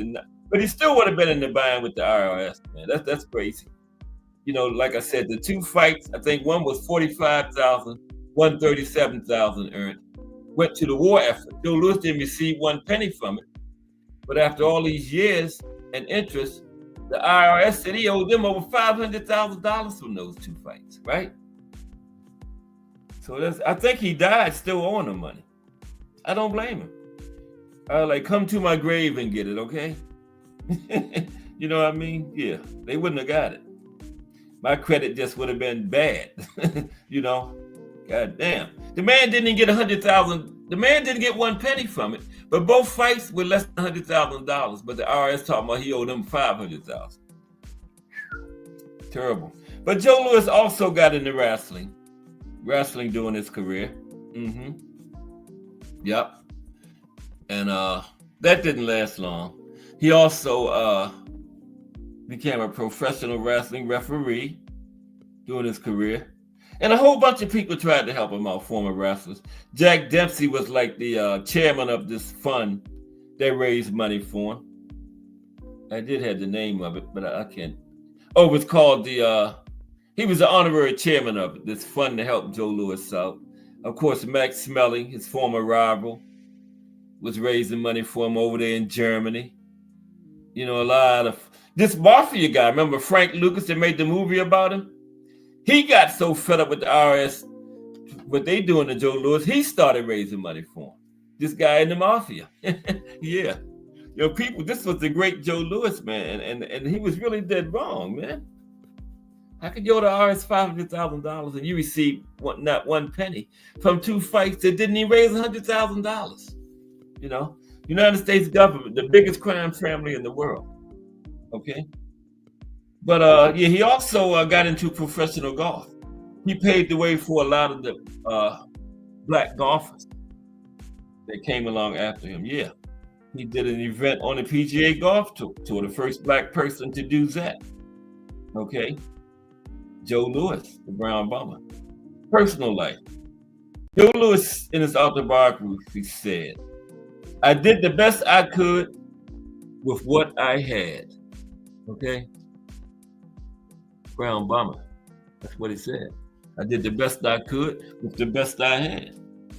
Can't say it no better than that. Right? And Louis had 2 children by his wife, Marva Trotter. Daughter Jacqueline, 1943, son Joe Louis Jr. Well, Joe Louis Barrow Jr., 1947. Him and Marva divorced in March 1945, only to remarry a year later. But then they got divorced again in February 1949. Now, that's the craziest thing I heard in my life. You got married twice and divorced twice. Y'all just didn't belong together. How about that, man? On Christmas Day, 1955, Louis married Rose Morgan. I hope they didn't do it a third time. A successful Harlem businesswoman. Their marriage was annulled in 1958. Maybe marriage just wasn't for the Brown Bomber. But he was married 3 times. His final marriage was to Martha Jefferson, a lawyer from Los Angeles, on St. Patrick's Day, 1959. This one lasted until his death, so he finally found the right one. Okay. I'm glad I found Miss Cass on the first one. Okay. Now they had 4 children. Another son named Joe Louis Barrow Jr. How do you have 2 Joe Louis Jr.'s? What? He had 2 sons named Joe Louis Barrow Jr. Wow. Didn't one have been the third? Then he had one named John Louis Barrow, had a daughter named Joyce Louis Barrow, and Janet Louis Barrow. And the younger Joe Louis Barrow Jr. lives in New York City, and he's involved in boxing, right? Though he was married 4 times, Louis discreetly enjoyed the company of other women, like Lena Horne and Edna Mae Harris.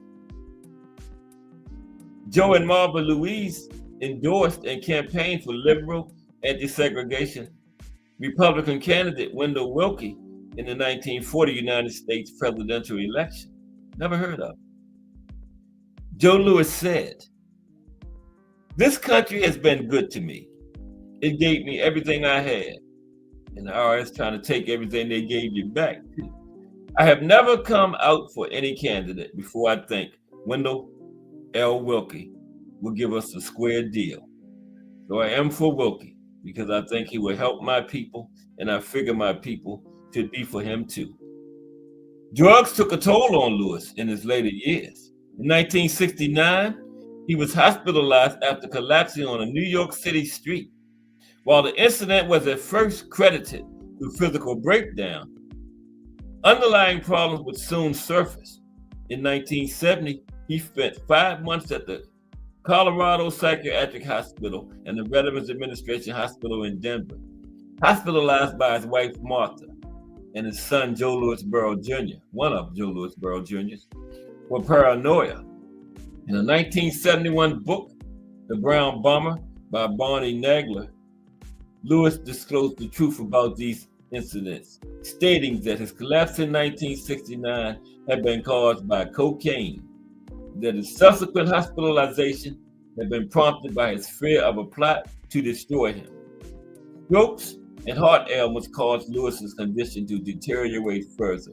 Later in the decade, he had surgery to correct an aortic aneurysm in 1977, and thereafter used a POV scooter for mobility aid. Go down, Cass. You still got 250. Getting ready to touch down on the runway. Okay. Death. Joe Louis is the death of the great Joe Louis. Louis died of cardiac arrest in Desert Springs Hospital near Las Vegas, Nevada on April 12, 1981, just hours after his last public appearance viewing the Larry Holmes Trevor Berbick heavyweight championship fight. President Ronald Reagan waived the eligibility rules for burial at Arlington National Cemetery, and Louis was buried there with full military honors on April 21st, 1981. His funeral was paid for in part by former competitor and dear friend Max Schmeling, who also acted as a pallbearer. Legacy. Okay, let's look at the Brown Bombers' legacy. Legacy. Lewis is widely regarded as one of the greatest boxers of all time. He reigned as the world heavyweight champion from 1937 to 1949, during which he participated in 25 championship fights. He defeated 21 fighters, made 25 defenses, and was a world champion for 11 years and 10 months. I'm supposed to say 12 years. The latter two are still records in the heavyweight division right now in 2025. And, the 12 years and the 25 title defense, right? Records not just in the heavyweight division, in any division in boxing. Lewis has won the most world heavyweight title fights in history at 26. In addition to his accomplishments inside the ring, Lewis uttered two of boxing's most famous observations. He can run, but he can't hide, and everyone has a plan until they've been hit. That was not Mike Tyson, that was Joe Louis. Mike Tyson just added in the mouth, but Joe Louis was the one that said that, okay? Lewis was named Fighter of the Year 4 times by the Ring magazine in 1936, 1938, 1939, and 1941. His fights with Max Baer, Max Schmeling, Tommy Farr, Bob Pastor, and Billy Conn were named Fight of the Year by that same magazine, The Ring. That's the gold standard for fighting fighters of the year. Okay. Lewis won the Sugar Ray Robinson Award in 1941. In 2005, it should have been the Joe Louis Award. In 2005, Lewis was ranked as the best heavyweight of all time. I agree with that, by the International Boxing Research Organization, and was ranked number 1 on the Ring magazine's list of the 100 greatest punchers of all time. In a 1978 poll conducted by HBO, the Boxing Writers Association of America voted Lewis the greatest heavyweight of all time. Hank Kaplan, Bert Sugar, Teddy Atlas, George Foreman, Joe Frazier, Sugar Ray Robinson, and Cass Sports the Box historian named Lewis as the greatest heavyweight boxer of all time. Lewis is also remembered in sports outside of boxing. A former indoor sports venue was named after him in Detroit, the Joe Louis Arena, where the Detroit Red Wings played their NHL games from 1979 to 2017.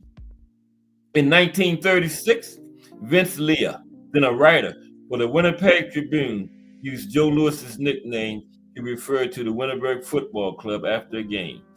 From that point, the team became known popularly as the Winnipeg Blue Bombers.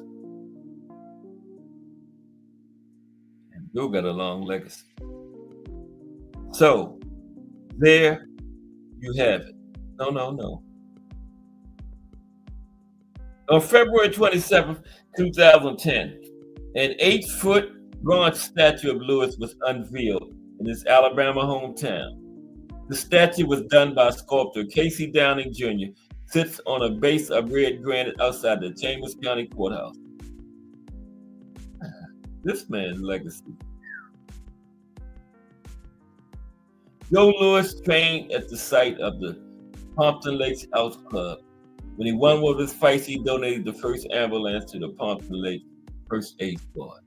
And there you have it, the life and career of the Brown Bomber, Joe Louis. Just Do Boxing in the building. Coming up in 5 minutes. Yes, Joe Louis, the greatest heavyweight of all time. No doubt about it. I still can't beat that about the IRS though. Let's salute Just Do.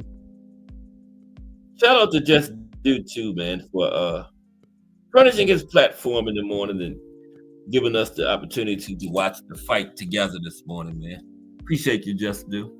Yeah, the monster got it done again. So yeah, a lot of people say they want to see him go to 126, but I want to see Nakatani come up. I think Nakatani.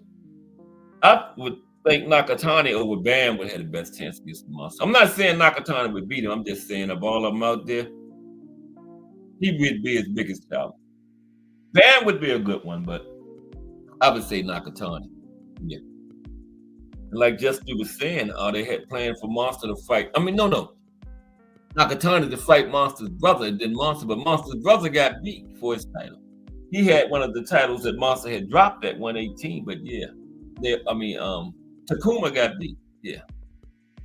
They're both trained by their father. Their father is underrated trainer. His father trains Monster and Takuma. Yeah. I forgot his name. I did know it, but I forgot it. But yeah, let me see who's next week real quick. Of course, it's way over there. Let me get it real quick. It takes me 5 seconds. I think I got next week. Who it is next week? Yeah, the profile for next Friday will be. Profile for next Friday is that's not it. I'm on the wrong page. Damn. Oh, yeah. I'm opening the book up from the back. Here it is right here. Today was Joe Louis. Oh, wow. The Mafia fighter. Primo Carnera. Yeah, Mafia back fighter. Primo thought he was a good fighter because he was winning all those fights. He didn't know guys were taking dives. And when the Mafia got from behind him, he started getting knocked out. Yeah. But Primo didn't even know how bad he was. He thought he was good. But he's next Friday, life and career of Primo Carnera. But I appreciate everybody today. Just Do Boxing, Hezra E, Thomas Hill, D1, Jarrell Hattie, Pensol Loved One, Ray Patterson, The Rides Podcast, Let's Talk Fashion, Wednesdays at 10 a.m., Define Arnie One, Technique, Al Booger, Mike Rim, Mike Mazik, Miss Cass. Really appreciate everybody for stopping through today. Hope you enjoyed the show. Be back Monday with a Fantasy Matchups Monday edition. So I'll see y'all then, okay? If it's Monday through Friday, 2 p.m., it's The Boxtorian, bringing you all that boxing history. Just Do Boxing is straight ahead. This is Cass Sports. Really appreciate y'all. Everybody have a great weekend. And I will see y'all around those JBT streets.